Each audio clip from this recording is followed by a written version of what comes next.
Hello, hello, welcome back.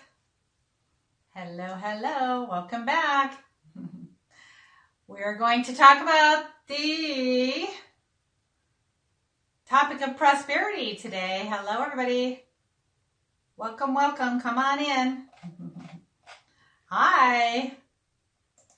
Come on in. Hello, welcome, hi. Welcome. Hi, guys, hi. Glad you're here. Hey, welcome, everybody. Hello. All right. Okay, we should be back. Hey, everybody. Hi, come on in. We've got lots of great stuff to cover today. Hi, if you were with me yesterday, hello. Yesterday we covered, the topic was our topic that we're going to continue with today. So come on in. I don't know if it's real leather. I'm not sure, to be honest with you, if this chair is real leather or if it's fake leather. I don't know. It came from my husband's business office. A couple of years ago, we had an extra chair and I took it. So the language of prosperity, friends, that's what we're covering today. Hi, come on in. Hey, we had a great response to yesterday's training. So we're going to continue with the topic. We're not finished. It's going to take us a while to get all the way through this. So we're going to cover part of it today, and then we're going to jump in and we'll cover some more tomorrow. So come on in here. If you felt like there was value yesterday, please go ahead and share. Let's get some more people in here today. Let me check my sound. Nothing worse than thinking I'm on. It's happened before. Let's just make sure I'm actually on today. Value yesterday, please go ahead and great. Share. Yay, you can hear me. Okay, awesome. Hey, everybody. Thank you for being here. The language of prosperity, that is our topic. If you are in a position to write, that would be super handy. So if you are, not somewhere that you're not able to write, it would be really good for you to grab a pen and paper. Want to take some notes on this or whatever you're using. Maybe you're using your, your phone or whatever to take notes, but this will be super helpful information for you to go ahead and jot down some notes on, okay? So please share if you find value in today's training. I really appreciate it. All right, so with yesterday's topic was, we were talking about the language of prosperity. We talked about how our words are so very powerful, right? We know now that in order to achieve what we really desire to achieve, what we feel like we truly deserve to achieve, the last thing that our goal, the last goal on our list, which is not our goal, is to talk about lack and limitation and wanting and not having. Because if you truly desire something with all of your heart and you're focused on it, you're taking the action to move you closer to achieving it, then you must speak as though you have faith that it is coming to you. Recall that, right? We talked about it yesterday. If you weren't with me yesterday, please watch yesterday's Periscope. It will bring you completely up to speed, and today will make more sense to you, okay? And if you're just joining us for the first time, that's okay. Come on in here. Super excited to have you with me. I'm just checking my sound. Everything's good here. Hold on, friends. Yeah, and if you're just, this is the first time with us today, that's cool. You'll be able to dive right in, but I would encourage you to go back over yesterday's training. All right. Thank you again for being here. All right, so grab your pen and paper. Gave you a couple minutes there to gather yourself together. If you want to take a few notes, that'd be great. Also, I'm going to give you some information as to where you can find this content on my website, okay? I do have this content on my website, and you would be able to find it, and I'll kind of give you some information on how you can do that. All right, so let's jump right in. If you have seen if you saw my Twitter post earlier today, look on my Twitter page. If you don't follow me, it's at Lisa Kitter. At Lisa Kitter, K-I-T-T-E-R, just my name, friends, okay? If you could scroll down my page, I think it was my very last tweet, or the tweet, yeah, whatever. It was just a tweet ago or 2 tweets ago, maybe at the most. you will find I wrote out an equation. That's what we're covering. That's what we covered a little bit yesterday. We're going to cover it in more detail today. We're covering our first 2 steps of this equation. So let's talk about why we're covering this first and foremost. Okay, so I have personally coached in 18 years full-time as a success coach, as a success coach, as a mentor to business people, business professionals, even stay-at-home moms, anyone who really desires to accomplish and achieve some extra big stuff in their life, right? To achieve some goals. So I've had over 2,000 personal coaching clients in the last 18 years. That's one-on-one, either over the phone or over, Skype or what have you, or sitting across the table from them. One-on-one anyway. Large groups I've also worked with, but I want to be very specific here as far as why this topic is so important and how come I know it's so important.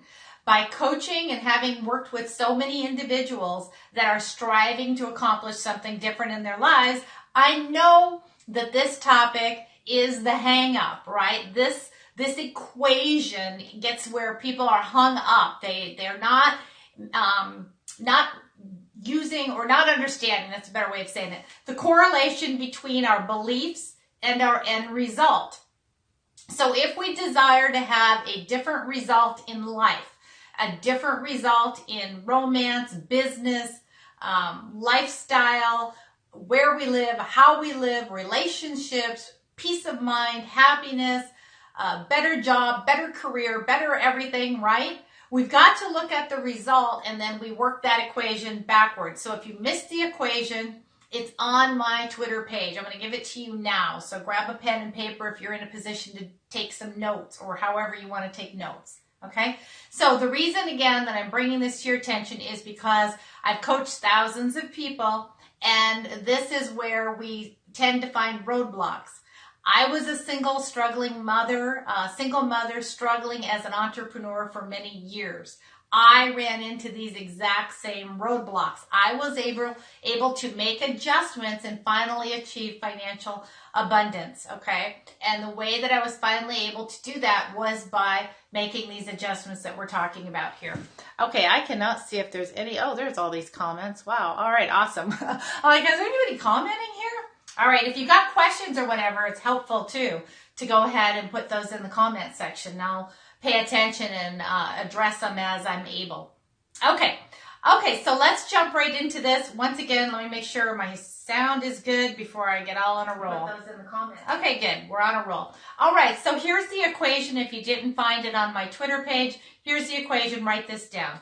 Your beliefs plus thoughts plus words plus action equal results. So we've got beliefs plus thoughts plus words plus action will equal our results.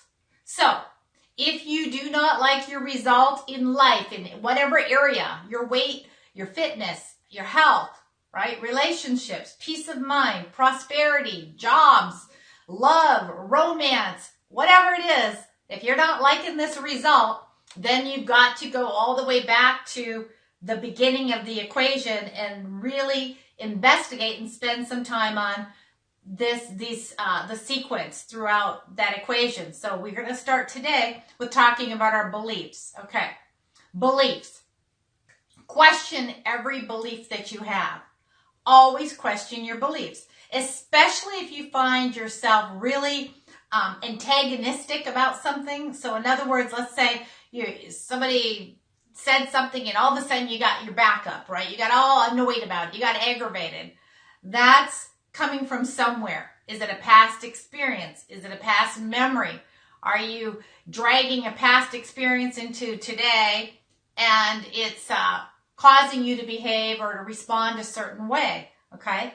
It comes down to our beliefs. I'm going to give you a couple of examples on beliefs that I changed for myself because I realized, wait a minute, these are not my beliefs. I adopted these from well-meaning people in my life, namely my parents or teacher, high school counselor, right? These beliefs came from somewhere and they're not mine. I adopted them. I took them as my own, even though Now that I'm all grown up, I realize these beliefs are not working for me. My goal is a result over here. If I continue to live with this particular belief or this group of beliefs over here, I will never change my result. Remember yesterday we talked about the definition of insanity, doing the same thing over and over again, expecting we're going to get a different result. If we want to get or really desire a different result, we've got to change the equation. So remember, we're starting with our beliefs. So our beliefs, and we couple that with our predominant thoughts, will lead to our predominant words or the verbiage that's coming out of our mouth, which will lead to the action, and then we get our end result. Okay? So I'm going to give you a couple of examples. One of the beliefs that I had was that people like me didn't achieve abundance, didn't achieve prosperity. And I shared a little bit of this with you yesterday. I was a single mom. I had my son at a young age. I had him at 18. I figured out, what caused that? And I didn't do it again, right? He's my one and only, my one good egg, I call him. So I had Brendan Dilly. If you follow Brendan, he's my son. So I had him at age 18. I was almost 19, just about to have my 19th birthday when I had Brendan. And so at being a young mom, a young single mother, having grown up in Alaska with no running water, no electricity, we lived out in the in the wilds. My dad wanted to live off the land, right? He was a big outdoors guy. He worked up at Prudhoe Bay up on the North Slope. And he wanted to have this big Alaska adventure, the last frontier. So that's how we lived. So my belief, okay, we're going to question our beliefs. That's what we're talking about here. My belief was that people like us did not live in nice homes. Hi there, welcome. Did not live in nice homes. People like us did not have extra money or resources. People like us didn't drive nice luxury cars or nice automobiles. We always had hand-me-downs, right? They always would break down, and Dad would constantly be tinkering with the cars out in the garage and stuff. Or we didn't even have a garage. Who am I kidding? It wasn't a garage. It was called a Quonset hut, right? So he made it into kind of a makeshift garage. So in the winter, he could work on vehicles. So my belief was that people like us, like our family, we weren't special enough. I wasn't smart enough to go to college. I only had a 1 semester of a college degree. And I had sat with my guidance counselor in high school, and he said, wow, with these SAT scores, you are limited. Because before the SAT scores, he had told me, you probably want to look at being a nurse, you want to maybe a teacher, maybe a secretary, right? And I was like, oh, woo, that sounds super exciting to me. Not, right? I was like, no, thank you. I'm going to be the CEO of my own company someday. And I'm going to be a professional speaker. I'm going to get paid for it. And he was like, okay. He was very nice. I know he meant well, but he just really rained on that parade quickly. And then when I got my SAT scores, he was like, whoa, okay. Nursing is out. Teaching is out with these scores. You might want to look at becoming a secretary. And I was like, yeah, no thank you, right? No thanks. I'm going to be a CEO of my own company. And I'm really good. I really enjoy speech and drama. I'm kind of the star of all the high school plays and everything. I am going to be a speaker. I am going to be a professional speaker. I'm going to get paid. Well, he was like, no, sweetie, that's not going to happen. I mean, that's, let's be realistic here. Now, this was my high school guidance counselor. Like I said, I know he wasn't meaning to put me down. He was wanting me to be quote unquote realistic, right?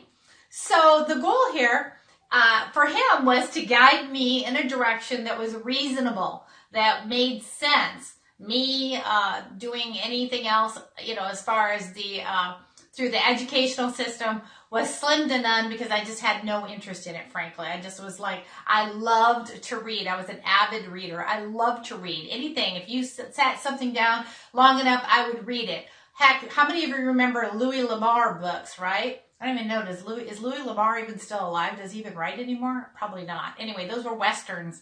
When I read all of my books and I ran out of books to read, I would go to my brother's books and start reading his Westerns. I didn't even care. I was an avid reader. So I loved that educational process. I just didn't like the structured side of it. Can any of you relate?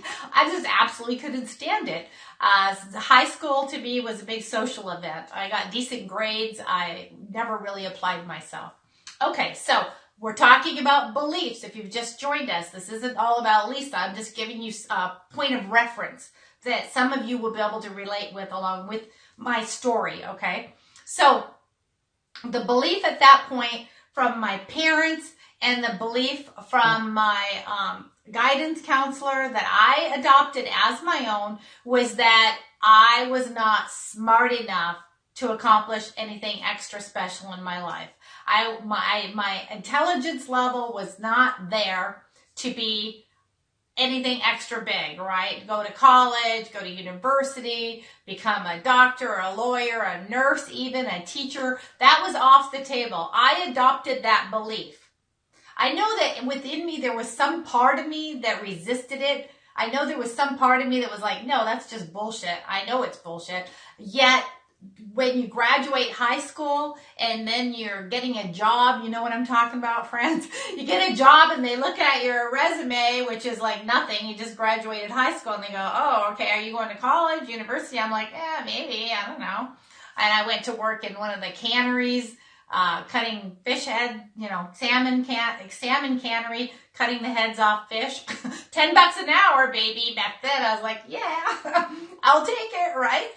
So the belief, though, that we're talking about was that I wasn't smart enough. I wasn't good enough. I was raised in Alaska, no running water, no electricity. The audacity for someone like me to think I could accomplish something extra special in my life and accomplish big things. Okay, can anyone relate? Yes, no, maybe? Some of you can? Okay.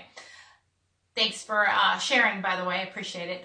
Okay, so if you can relate, then you know that our beliefs kind of get wedged in, don't they? They get wedged into our subconscious mind, and next thing you know, those beliefs have an impact on every aspect of our lives. Every aspect of our lives, unless we question them. So I started to question my beliefs, thank goodness, at a young age. My mom and dad were in a direct sales company. They never made any money with the company. Matter of fact, they made no money whatsoever. However, the company would send them a book of the month. And no one read the book of the month except me. And the book of the month that was coming in when I was 14, 15, 16 years old was the stuff like The Power of Positive Thinking by Dr. Norman Vincent Peale. It was books like The Magic of Thinking Big by Joseph Schwartz. All of these books were coming in the mail. No one was reading them, but I started reading them because I love to read. And I was like, man, this is like a whole new world. I don't have to believe the beliefs I have. I don't have to feel like I'm stuck. This is amazing. And it just opened up a world of possibilities to me that I wasn't getting from my traditional education at all. The public school system was doing the best they could with me, but I was just not, academically standing out by any way, shape, or form. So I wasn't failing. I just wasn't anybody they noticed. I was average at best academically, okay? So the belief then, and maybe some of you got this same belief, was that I would be lucky to get just a regular job. We're talking the early 1980s. So if I could get paid, just a whatever wage and just be happy. And then having my son at 18, everyone said, oh my God, she's just ruined her life. You're done. You'll never accomplish anything, and so on and so forth. So let's look at a couple of beliefs. I'm going to give you another example. I had a coaching client that I worked with. He was a gentleman named Jim. Jim was, at that time, was in his early 50s. And he was supposed to host a conference call for a business. And his job at that conference call was to host it. He had been invited to host it, and he was supposed to read a script, okay, a written script on a phone line to a group of other business people. And he said, Lisa, I'm really uncomfortable about this. I don't think I'm going to be able to do it. And I said, well, Jim, why would you say that? You're a very good businessman. And he said, yeah, but I'm a slow reader. I said, oh, no kidding. I didn't know that about you. You're a slow reader. He said, yeah, it takes me a long time to get through anything, and I've got to read this script out loud, and I'm a really slow reader. And I said, really? You told me that you enjoy reading. He goes, oh, I enjoy reading. I said, really? You've read so many different books. And he said, yeah. And I said, and you must read for your business and everything in the career that you're in? And he said, yeah, I do. And I said, do you find that you struggle? And he goes, well, no, now that you mention it, no, not really. And I said, well, I'm curious, why do you think you're a slow reader? And he said, because when I was in 5th grade, I got held back a grade. I got held back that year because the teacher told my mom I was a slow reader and I had to be held back in 5th grade. I'm like, buddy, you're in your 50s now. That was 5th grade. I don't think you're a slow reader, Jim. And I said, do you have a book on your shelf right now? And he said, yeah. And I said, why don't you... I got something on my screen. It's bugging the heck out of me. Oh, well, whatever. We're going to ignore it because the last thing I want to do is mess up my scope here. Anyway, so I said, do you have a book on your bookshelf? We were on the phone with each other. He said, yeah. And I said, pull down a book, any book, and start reading it to me. I don't think you're a slow reader. That might have been true when you're in 5th grade, but you're not in 5th grade anymore. You're all grown up, my friends, okay? You're not in 5th grade, and I don't believe you're a slow reader. You're in your 50s. And he's like, okay. And he started reading out of a book. And he was reading perfectly fine. He didn't struggle. He didn't pause. He wasn't having any challenges. He was very smooth and articulate. And I said, Jim, stop. He said, what's up? And I said, did you hear yourself? And he goes, I sounded pretty good, didn't I? I said, dude, you're not a slow reader. You were a slow reader in 5th grade. You're not a slow reader anymore. You outgrew that. He goes, oh, it was one of the most humiliating times of my entire life because a teacher would call on us in class and I would struggle to read out loud to the class my little paragraph or my section when the teacher would call on me, and I would struggle, and then the other kids would laugh at me, and it was so embarrassing. And then I got held back in the 5th grade because I was a slow reader, and he adopted that belief, friends. And it took him all the way to age like 50, 51, 52 to figure out that belief was not serving him. And it was not true. It may have been true in 5th grade. It was not true for him in his 50s. And yet it was affecting him. It was causing him to be uncomfortable. He didn't want to go out and embarrass himself, humiliate himself. How many of you remember getting in front of the classroom and you had to figure out a math equation? I always hated that. I'm like, teacher, you know I don't know the answer to this. Why are you picking on me? Everyone else has their hand up, right, to answer the math question. I don't have my hand up. If I knew the friggin' answer, I would have my hand up. Hello. Choose one of the children who has their hand up. Clearly, they have the answer. I do not have the answer. Yet, inevitably, I would be the one that would be called upon to go into the front of the room to work out the equation, which I didn't understand in the first place, and I didn't have my hand up, and it was so humiliating. Do you remember that? And so I adopted another belief. We're talking about beliefs here. Was that I wasn't good with math. I'm not good with math. I would just embarrass myself in front of the whole class in elementary school. I'm not good with math. Clearly my SAT scores in high school showed that I was not good with math. And so again, that's a belief I adopted. And then guess what? I grew up and realized I only had to know basic math. It wasn't like I was going to become an architect, engineer, or something, for God's sakes, right? So I had to know basic math. Somebody's at my door. Anyway, I had to know basic math in order to graduate high school.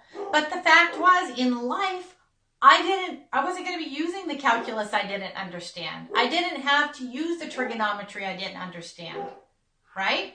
So I was like, it doesn't even matter if I'm not really great with math. I know enough math, the basics, multiplication, division, addition, subtraction, right? And I got a calculator. And whatever I really don't know, I can hire an accountant to figure out for me because that's what his or her expertise is. Okay.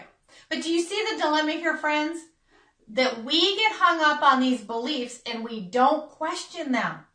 We take them on as our own. They get wedged into our subconscious system. We hang on to them as a belief. We don't question it. We don't change it. We don't say, gosh, is that my belief? Where did that come from? Another belief, and then we're going to move on. Another belief that some of you may be able to relate to is, for the longest time, my dad drove a Ford pickup truck. Well, guess what? He was originally from Michigan, and most of his siblings or family worked at the Ford Motor Company. So Dad was Ford loyal. Okay? So it doesn't matter. It doesn't matter whether you think Ford or Chevy or whatever is a better vehicle. I'm just going to share with you an example of a belief. It was not my belief. I just adopted it as my own. And here's what happened. Maybe you can relate to this. Another example of our beliefs we get hung up on, and it's not even our own. We finally have to question and go, where the hell did that come from? That's not mine. That's Dad's. Okay? How come I started doing it? Here's what happened. My very first car that I went to buy, my own car on my own, right after my son was born I was 19. I thought, I want to get myself a safe new car because I got this brand new baby. I'm a single mom and I've got to have a safe new car. And my dad said, great, I'll drive you down to the Ford dealership. And I said, awesome. And I went and bought a brand new, what was it? Oh, it was a Ford Escort, a 1982 Ford Escort. I never drove any other vehicle. I didn't go test drive a Chevy. I didn't go test drive a Dodge. I didn't go test drive a Honda. I didn't go test drive anything else because Dad said, we're going to the Ford dealership and you're going to get a reliable, safe, economical vehicle. I said, great. What I ended up doing, and maybe you can relate to this as well, is that was Dad's belief, which was nothing wrong with it, that Fords were the best vehicles on the road. I did not go and experiment with any other vehicles or question that belief. I just said, oh, Fords are the best vehicles on the road. And I continued all through my adult life to purchase Ford vehicles until I started making big money. I shared that with you last week. Remember last week, Friday's Periscope. And I started making big money. I decided I'd like to buy a 530i BMW. Now, this was mid-90s, and I thought, wow, I'm starting to make big money here. This is great. I'm going to go buy myself something other than a Ford, because at that point I had my 92 Ford Tempo. And I thought, I'm going to go and buy a brand new luxury automobile. I'm so excited, and I told my dad, I'm going to buy a 530i BMW, and he said, why in the world would you want to have one of those German vehicles? That is not American. You got to support America. Why would you want to drive one of those junky cars? And I was like, really? I don't know. They look pretty cool. They look pretty awesome. And friends, I was 30 years old before I actually questioned that belief. Okay, so you see where we're going with this? I anticipate I haven't been boring you here. My goal is to give you a point of reference and to think about some of those little beliefs and then the big life beliefs, okay? So the little belief, which really wasn't affecting my life one way or the other, honestly, was the vehicle I was driving, because Fords are good vehicles. I actually have one in my garage right now. I like them. I like Fords. But at that time, I hadn't experimented. I adopted Dad's belief. How many times do we adopt our parents' beliefs? Or I adopted the belief I wasn't good with math, and then my mom supported that belief, and not meaning anything bad by it, but she said, you know what, honey, you're just like me. You're just not good with math. I believed it until I realized, wait a minute, I don't actually have to be that good with math. I am not going to be in a career that's going to call upon me to do some major technological calculations here, right?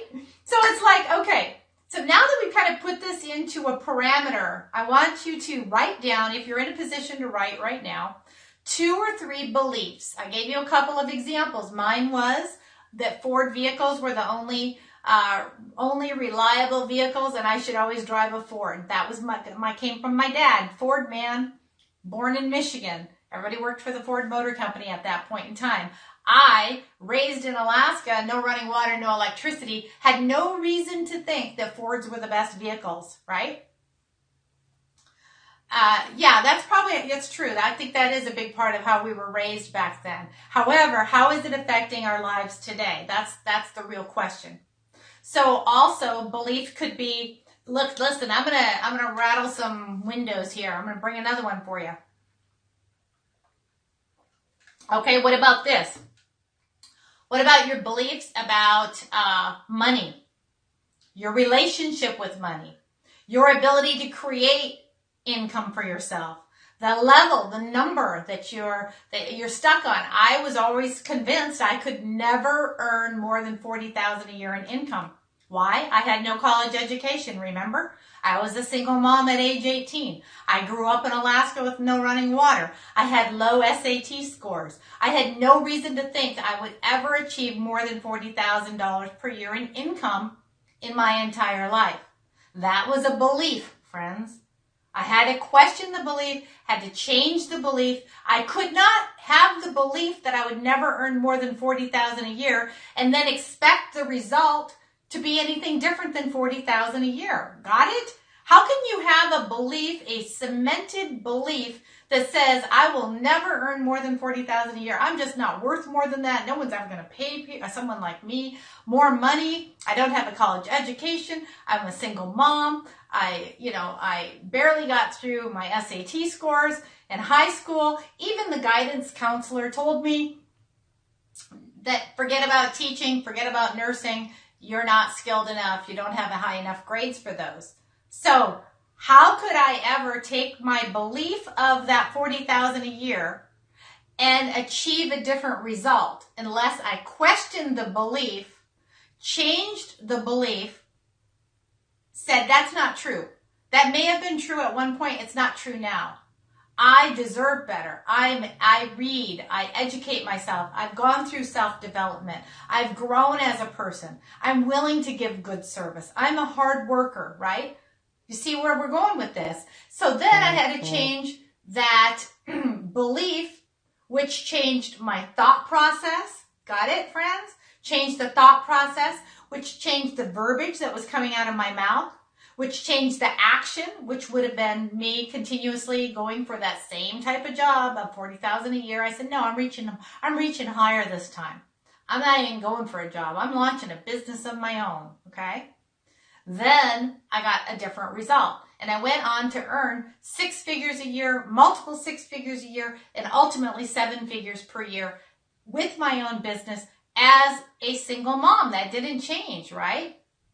How did that change? Wait, whoa. What happened? What happened? The beliefs changed. So write down 2 or 3 beliefs that you know in your heart of hearts are holding you back. Your belief about your financial abilities, your belief about love. Perhaps you watched your parents. They didn't have a great relationship. There was a lot of hostility there. You formed a belief that marriage was bad. You formed a belief system that said it's tough to find somebody loyal. No one's going to ever love you the way you deserve love. And you took on that belief. Perhaps you took on a belief about struggle. Struggle was normal. How about in your household? When I was growing up, no electricity, no running water, man. We usually had milk and we had no cereal. We had the bread, but we didn't have the butter. We had the pancakes, but then we didn't have the syrup, right? It was always something like that. We had a lot of love in our home. Don't get me wrong. A lot of love in the home. But there was lots of things that we didn't have. So struggle was normal. Remember I told you Dad was always tinkering on the vehicles. Dad was always outside tinkering because this one broke down. Well, thank goodness he had this one. Or this one needed work. Or this one needed new tires. We can't afford new tires. We're going to have to wait, okay? So that became a belief I had, which was it was normal to struggle. It was normal to struggle. Can anybody identify with this? Until one day I went, I don't want to struggle anymore. I see a lot of other people, they're not struggling. Why am I struggling? What the heck? Why did I take this belief and adopt it as my own? Where did that come from? Because my dad was the youngest of 10 children. They struggled to put food on the table. They struggled to feed that family, and certainly through the depression and everything, right? So that was their truth. Why did it become my truth? Why has your belief system become your truth? And if you desire to have a different result, which is no more struggle, you're going to have to go back to the beginning of that equation. Recall, our equation looks like this. Or if you've just joined us, I see lots of people joining us. I think Brendan was gracious enough to share my scope here on Twitter. And we got some more people joining us. So thank you, thank you. Please share if you're finding value here today.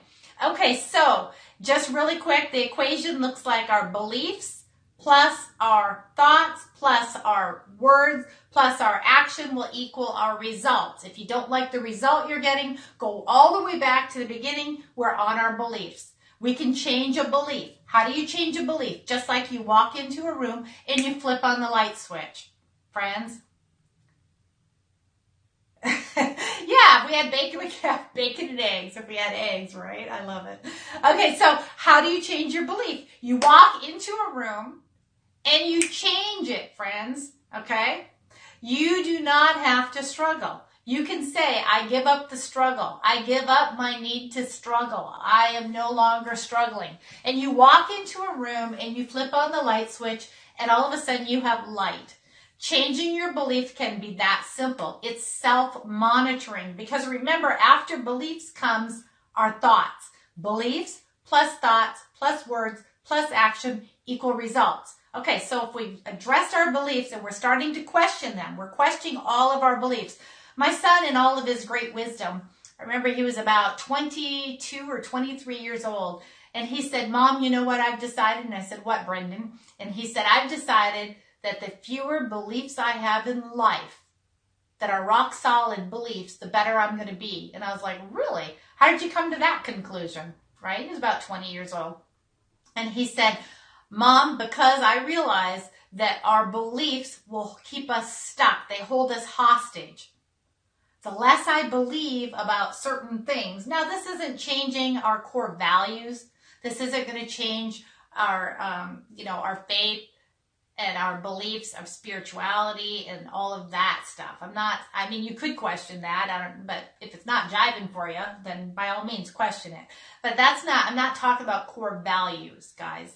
I'm talking about the beliefs about the things we've chatted about. Love, finance, money, lifestyle, struggle, flow, things being effortless, things being hard, things being difficult, people like us, we don't get, blah, blah, blah. I'm a slow reader. I'm not good at math. That's the kind of stuff I'm talking about here because that's the everyday stuff that you've got to question in order to change the end result. Make sense? Okay.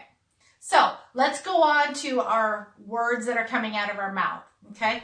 And then we're going to start to wrap up for today because we're only going to cover these 2 points. And then we're going to cover some more tomorrow. So you have to stick with me.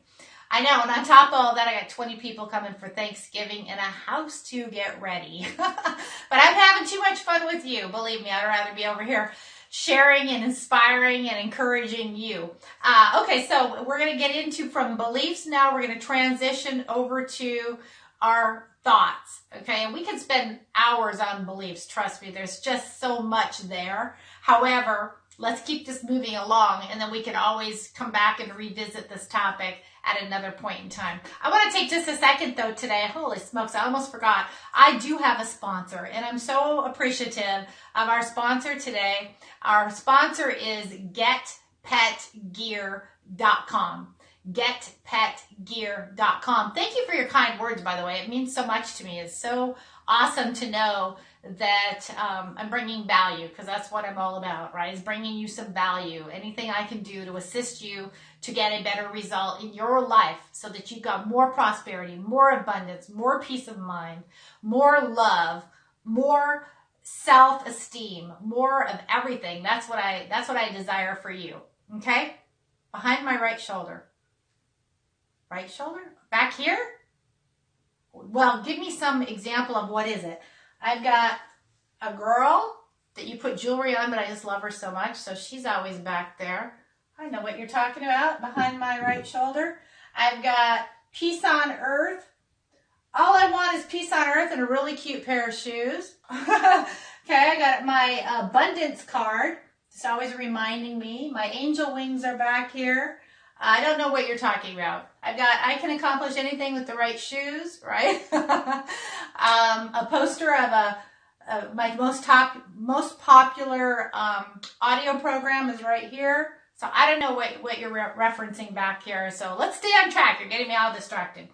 Okay, so my sponsor today is getpetgear.com. Okay, getpetgear.com. He's got nice quality stuff. I've ordered even jewelry off of there. I gifted my mother the other day a beautiful bracelet that I got for like $9.99. If you go to getpetgear.com, he's got wonderful, wonderful goodies out there. And if you put in the discount code, the word is Trump, you'll get a 15% discount and free shipping, okay? GetPetGear.com. Hey, thanks for putting that out there. God love you. I appreciate that. I just love you guys. You guys are awesome. Matter of fact, I know if you're a Trump supporter, you're going to love this doll. Squeak, squeak. I'm not giving it to my dog. My cat already started chewing his hair, so he really does look like President Trump hair, doesn't he? My cat was chewing on his hair and messing it all up. But this doll, look how big he is. He's super cute. He's a squeaky toy. So if you love President Trump, awesome. Make your dog great again. If you don't like President Trump for whatever reason I can't comprehend, then let your dog chew him up, okay? But here it is. He's the Trump doll, so you can find him on getpetgear.com. Go to the products section and then go to the dog lovers corner, and you will find President Trump, and he squeaks. And I'm not giving him to my dog because he would chew him up. I know, I love my president too. But you can see this is on my desk, and the cat, can you guys see? The cat's already been chewing his hair all up. It's really looking like a mess. I caught him last night, so I'm going to start putting President Trump somewhere else so the dang cat will stop chewing on him.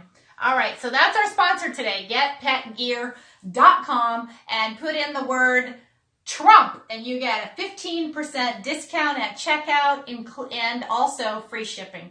He's got some fun products over there for your pets, and like I said, jewelry, all kinds of neat stuff, and that awesome Trump doll. It's really cool. I know, my dog was all over that too. I was like, you're not chewing on my president, sorry. He's going on my desk. Matter of fact, I might put him over here in this corner somewhere. I got to find a spot for him. All right, so back to our topic as we start to wind down here today. Let's talk about our thoughts. Do you realize that when you think the same thought day in and day out, it actually forms a groove on your brain? You have a groove formed on your brain. It's like you think the same stinking thinking thought every single day, day in and day out, and it's a familiar path for your brain to take. It's a natural, familiar path. It's no different than if you're going to take your dog for a walk, right? You open the door, you take your dog through the same route every single day. You open the front door, which way does the dog go? The dog's going to head for that same familiar path. Or let's say you live on the lake and you open the back door, and every day you go for a walk around the lake and your dogs are familiar with that path. You just open the door and they start off, and you trudge in behind them, and you guys are walking on that same familiar path. Our thought processes are exactly the same. Once again, how many people will go their entire lives and never think about their thoughts, never question their thoughts? And we have thoughts about all kinds of things. It's a habit, friends. How do you change a thought? First, become aware of it. Habit of thought. You can have good thoughts, depressing thoughts, the same old thoughts about everyone's out to get me, people are bad, people aren't good. Stinking thinking negative thoughts will give you a result. And how do you know if you're accomplishing what you truly desire to accomplish in life? Look at the result. Split it up. Look at the categories. Love, romance, what are my results? Peace of mind, feeling good about myself, self-esteem, what are my results? Finances, prosperity, abundance, what are my results? Relationships, friendships, healthy community, activity, and interaction with other people, what are my results? Okay?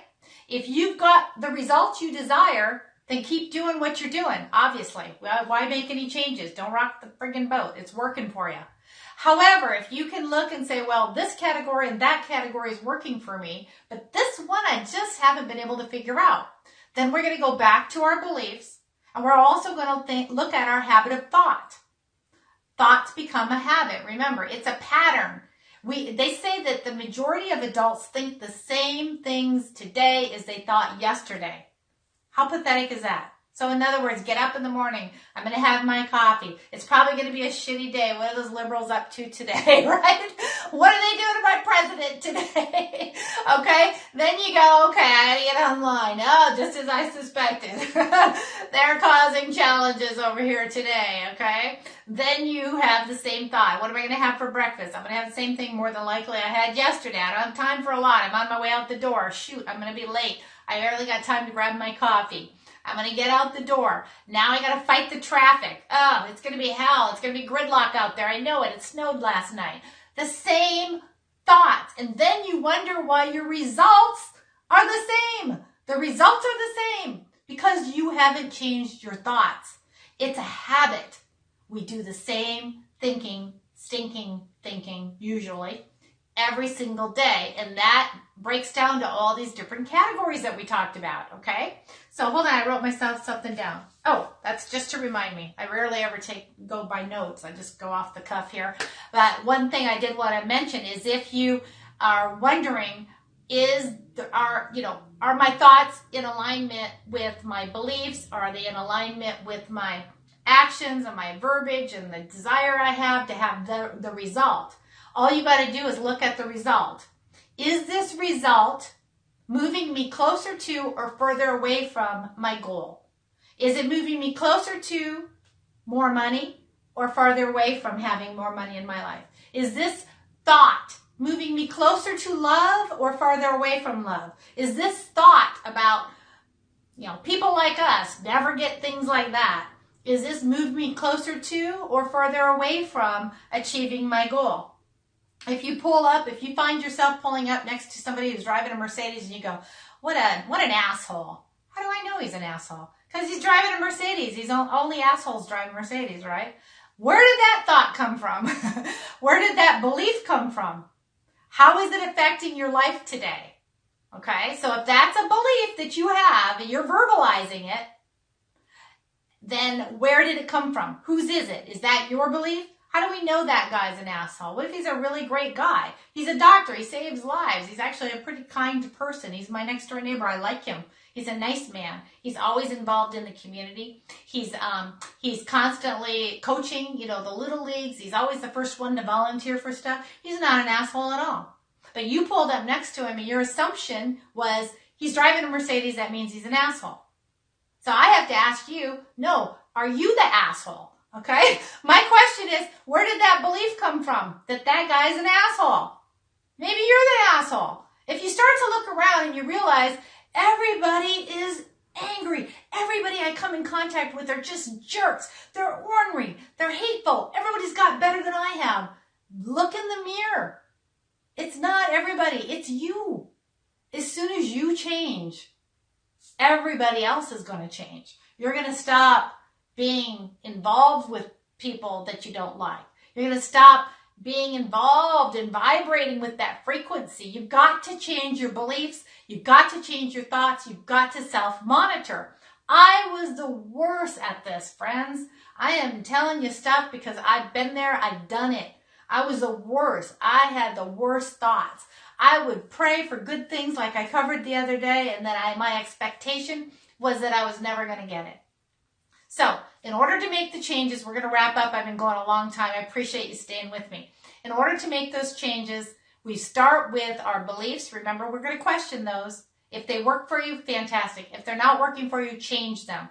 And our thoughts. What's the thought process? Do we have good thoughts? It's a habit of thought. If you desire something different, you're going to have to create a new habit of thought. It's not that difficult. Honestly, I promise you. It's just like walking into a room, flipping on the light switch, and boom, a different result. It went from dark to light. It's no different than that. So it's exactly the same. Desire a different outcome, make a change. Monitor your thoughts. I think you're going to be really surprised by what you're thinking, the same thought processes every single day, and then wondering why you keep getting the same result. You got to change your thoughts. I have an affirmation book, actually, now that I think about it, on my website. I don't know why. The title stinks, I'm going to be honest with you. I called it The Smart Girl's Guide to Achieving Your Dream Life with Affirmations. Smart Girl. I don't know why I called it that. I've sold as many to men as I have to women, and nowhere in there do I really reference women. So I don't know why. I just overlooked the title. But it's on my website at LisaKitter, KITTER.com, same as my name. LisaKitter.com, and you'll find in the self-improvement section, I think I'm charging maybe $9.99 for that ebook, and it is called The Smart Girl's Guide to Achieving Your Dream Life with Affirmations. And I talk about changing your thought process with power thoughts, affirmations, how to create new thoughts, how to get out of the pattern that you're currently in. I cover that for you step by step with some exercises. It's super easy. It's kind of my personality, so, we like to have fun, and and I give you lots of different affirmations. Like one of mine is infinite intelligence is never too late. God knows the way to my good, and God's always right on time. I am divinely guided at all times, so everything is right, nothing's going wrong because I'm divinely guided at all times. Another one is I give wonderful service in a wonderful way. I give wonderful service for wonderful pay. Another one is I now magnetize, attract, and immediately draw to me like-minded people I can partner with so that we can create six-figure income results together. Okay? I got so many of them, friends. I sleep with these things. They're just everywhere because that's just how my brain works now. I've programmed the thought processes so that I get the results I truly desire. Okay? That's how it works. You can change your thoughts and change the results that you're currently receiving. All right. And if I can assist you, I actually have 3 spaces open for some personal coaching. I haven't mentioned this before because my coaching schedule has been cray-cray. Okay. I've been book solid. This is the time of year when most people start reaching out to me. They're ready to create something different in their life. They're ready to do those New Year's resolutions. It's just around the corner, those kinds of things. So I do have 3 spaces open for personal coaching. My personal coaching ranges anywhere from a 3-week package to as much as an 8 to 10 week package. Okay. So if you'd like to learn more about personally coaching with me, you can direct message me on Twitter, or you can go to my website at LisaKitter.com. You'll be able to go to my coaching page, see some of the testimonials from other people that have coached with me, fill out a questionnaire, let me know what your challenges are, where your struggles are, and then we'll do a free consult and talk about whether I can assist you or not. Okay? So coaching is a specialized package. It's just for you. Hey, thanks, Colin. How do you like that? One of my coaching clients is on here right now. That is so cool. So yeah, anyway, if I can assist you, do reach out to me. Don't sit and don't keep struggling. And some of this stuff is just such minor fine tuning. You think, oh, it's so big, it's so complicated. It's not. It's minor fine tuning. Just like how, an athlete has a coach, a singer has a voice coach. If you want to learn something new, like my granddaughter plays tennis, Brendan's daughter plays tennis. Yeah, Slight Edge, thank you. Brendan's daughter plays tennis. Her desire is to be a tennis pro someday. She's got 2 coaches, 3 coaches actually, 3 coaches. They all specialize in different areas. So in order to get a result that you're going for, it's often really smart to get a coach that can assist you with that. That's what I'm here for. Hey, I'll be back tomorrow. We left off. Where did we leave off on? Tomorrow we're going to pick up and we're going to talk about our words and our actions. So today I spent a lot of time on beliefs. I wanted to give you a point of reference. I anticipate I did that. If you've got questions, don't be shy. You can always private message, direct message me, or go to my website, like I said, and fill out a questionnaire. But we covered beliefs plus thoughts. Tomorrow is words in action in order to get the result that we're going for, okay? And I want to show you how simple it truly is to change the result in love, the result in health. Hey, result in health.